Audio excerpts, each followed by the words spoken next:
Ooh. Ooh.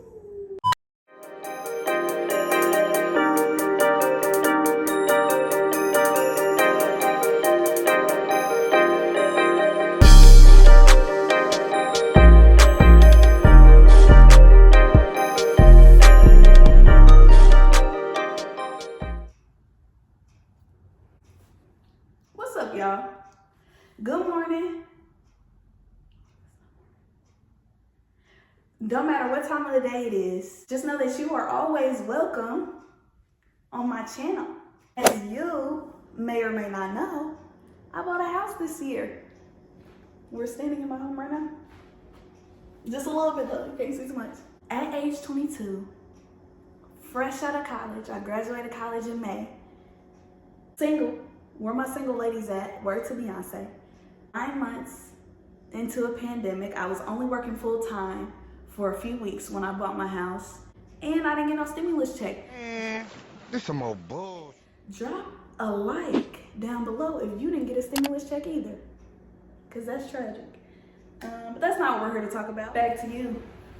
You must be here because 1, you're a young adult like me, and 2, you're ready to move out your mama house. And if that's true, I'm proud of you. It's time to go. Or maybe it's not time to go. I'm not rushing you. Do what's best for you. But if you are ready to go, I am here with my top 5 tips that young adults should consider before moving, along with some other first-time homebuyer tips. So let's get into it. Tip number 1. Are you a city girl that like to be at all the parties, all the hopping spots and bars and restaurants and stuff downtown? Or are you just trying to get out of the house, out of your parents' house as soon as possible and you don't care about all of that?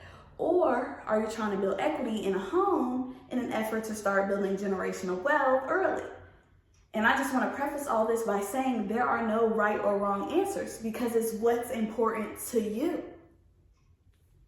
Your answers to these questions will dictate which housing options are better for you as a person. For example, apartments may be the least amount of responsibility. However, you're not building any equity through the rent payments that you're paying. On another hand, condos and townhomes may have homeowners association fees that you wouldn't have to pay if you owned your home. Things like that. If you would like a more detailed video on the comparing and contrasting the differences between apartments, townhomes, condos, and owning your own home, drop a comment below and let me know that's what you want. And also make sure you subscribe and hit that bell so that you know when that video comes. Tip number 2, create a budget. Please tell me you have a budget already. If you don't, pop yourself on a hand and go stand in the corner. But make sure you're still in ear length so you can hear the rest of the video while you're standing in the corner. Budgeting is so important because you want to make sure that you know where your money is going before it has to go. And this planning allows you to be able to make sure that you have enough money for things that you need, like moving out of your mama house or paying back debts that you have if you have it. When I was considering moving out, I did a more simple type budget following the 50-30-20 rule. And it goes a little something like this. So first with that rule, you want to calculate your monthly after-tax income. And then after you do that, 50% of your monthly after-tax income should be allocated to your needs. So things like your rent, your mortgage, what you estimate your utilities to be. So you might have to do a little research. That's what 50% should go to. 30% should go to your wants, like monthly subscriptions, gym memberships, or eating out. And finally, 20% should go to your savings and debt repayment. By using this 50-30-20 rule of thumb, I was able to come up with a rough estimate of what amount of money I would be comfortable with spending in monthly expenses like rent and utilities, and I was able to use that value when I actually went and started looking through my home search, browsing for homes. That's what I meant.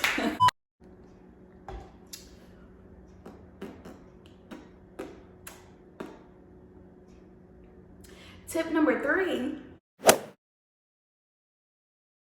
leverage your network.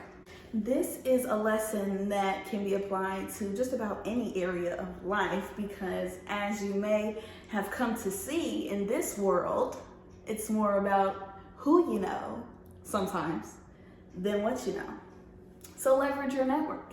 Ask your family, ask your friends that have gone through what you're about to go through and see what experiences they have to add. My mom has been friends with many people who are realtors and have a lot of experience in the area. And then I also have an uncle who had a great experience with a mortgage loan company that he referred me to. I was able to use my connections to make the home buying process way easier for me. Tip number 4, consider market conditions and the buying environment.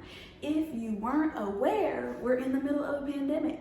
And with all the sucky things that have come along with that, one of the good things is that the Fed, or the US Federal Reserve, set interest rates very low in order to stimulate consumer spending during the pandemic. An interest rate is the rate at which money can be borrowed for a period of time. So, for example, when the interest rate is higher, the actual money that the borrower, you and me, have to pay back in the form of interest on the loan is higher than it would be if interest rates are lower. Low interest rates brought on by the pandemic means that over time, the borrower will save more money on interest than they would have if they bought the home when interest rates were higher. This makes fixed rate mortgages more affordable and more desirable because you can lock in that low interest rate for the entire life of the mortgage loan. And finally, tip number 5, don't settle. Don't do it. Keep saying no until you get majority of everything that you're looking for. At the end of the day, that's only gonna hurt you. You're gonna be living in a house that you don't like, or a condo or apartment in a neighborhood that you don't like because you like the inside, but then you really didn't even like the inside that much, and it sucks. So don't settle until you go back to tip number 1, find out what's important to you, and do not settle unless you find something that knocks out majority of the things on that list. You're going to thank me later. I hope these tips have been helpful. If they weren't, I'm so sorry. This is my first video. I tried. But leave some comments below of some other topics you would like me to discuss or anything that you would like me to go into further. And if you enjoyed this video, make sure you like, comment, subscribe, and also make sure you hit that bell so you can be notified when more content drops by me. Thank y'all.